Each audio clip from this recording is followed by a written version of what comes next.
Fala galera, beleza? Eu sou o Flávio, um dos integrantes da divisão de sistemas embarcados da equipe Athena, e nesse vídeo eu vou apresentar para vocês noções básicas de uns componentes que vai ser um dos mais importantes para a nossa divisão, os microcontroladores. Então vem comigo depois da vinheta.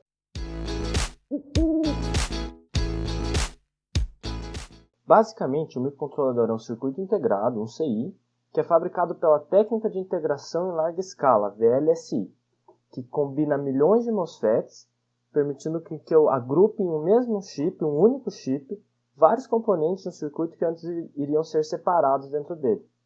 Os microcontroladores possuem dentro de si algo parecido com um pequeno computador de baixo custo, uma CPU. A partir dessa CPU, de alguns outros componentes e de uma programação prévia, os microcontroladores fazem como está dito nos seus próprios nomes. Eles controlam outras partes do circuito em que estão inseridos. Só para salientar a importância dos microcontroladores para a nossa equipe, eles vão ser muito importantes porque eles vão ser os responsáveis por receber e enviar dados dentro do sistema do carro. Para exemplificar, a gente pode pensar no sistema de aceleração. De uma forma simples, o motorista pisa no acelerador, o microcontrolador recebe o valor do sensor posicionado no pedal, interpreta os dados e envia para o motor o sinal correspondente à velocidade correta. Claro, este é apenas um exemplo de muitos, mas já ajuda a mostrar como os microcontroladores vão ser importantes para a gente daqui para frente. Bom, voltando agora para a parte mais teórica do assunto, é importante destacar a diferença entre um microcontrolador e um microprocessador. A principal diferença é que o microprocessador necessita de diversos componentes externos, como barramentos, memórias, etc., para conseguir operar de maneira satisfatória. Já os microcontroladores, eles possuem esses elementos dentro de si, o que facilita muito.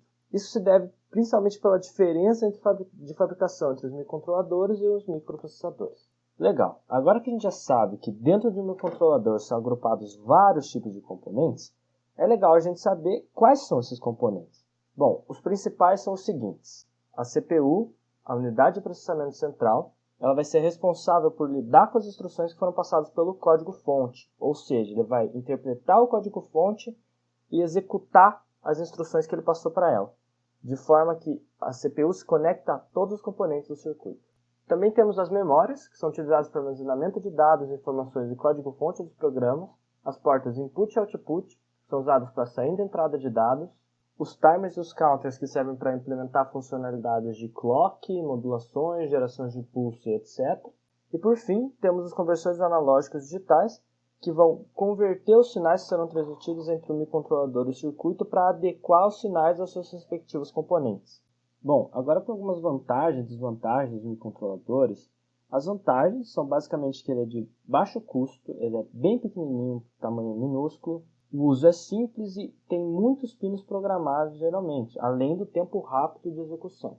Porém, existem algumas desvantagens também, como a arquitetura mais complexa do que outros controladores, como os microprocessadores, além do número limitado de execuções simultâneas que eu tenho dentro do microcontrolador, ou seja, eu não consigo executar várias coisas de uma vez só, eu tenho que executar ela em partes, uma seguida da outra.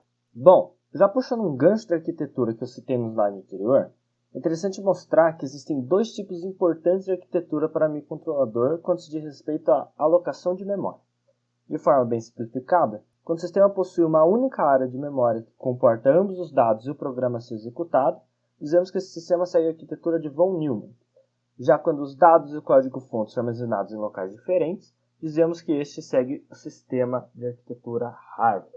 E também, já falando no código-fonte, é usual chamar os códigos que rodam em microcontroladores de firmware.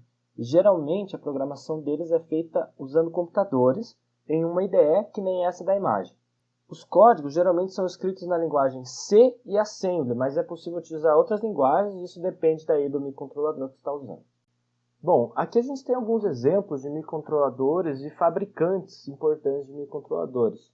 Alguns que a gente achou pertinente de pôr foram a Atmel, que produz o Atmel AVR, o Atmel 328, o 8128, a Intel, que produz o Intel 851 e o Intel 8248, e por fim, nós temos não um fabricante, mas um tipo de microcontrolador, que são os microcontroladores do tipo PIC, que são muito populares, extremamente utilizados, e produzidos também por vários fabricantes. Bom, uma das aplicações mais interessantes dos microcontroladores são as placas voltadas à prototipagem e aprendizagem.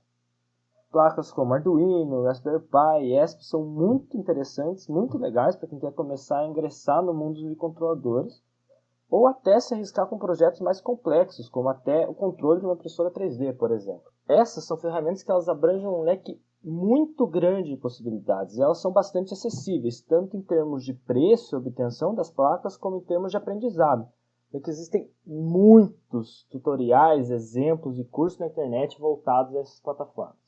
Bom, aqui só para exemplificar o que você pode fazer com essas placas, né?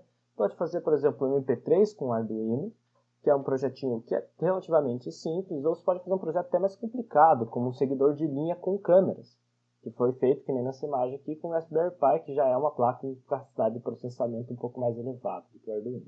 Bom, para finalizar, eu só queria mostrar alguns exemplos de como os microcontroladores estão inseridos no nosso dia a dia. Eles são muito comuns, né? Por exemplo, em sensores para iluminação, temperatura, umidade, etc., que precisa obter a medição e fazer alguma coisa com esse dado.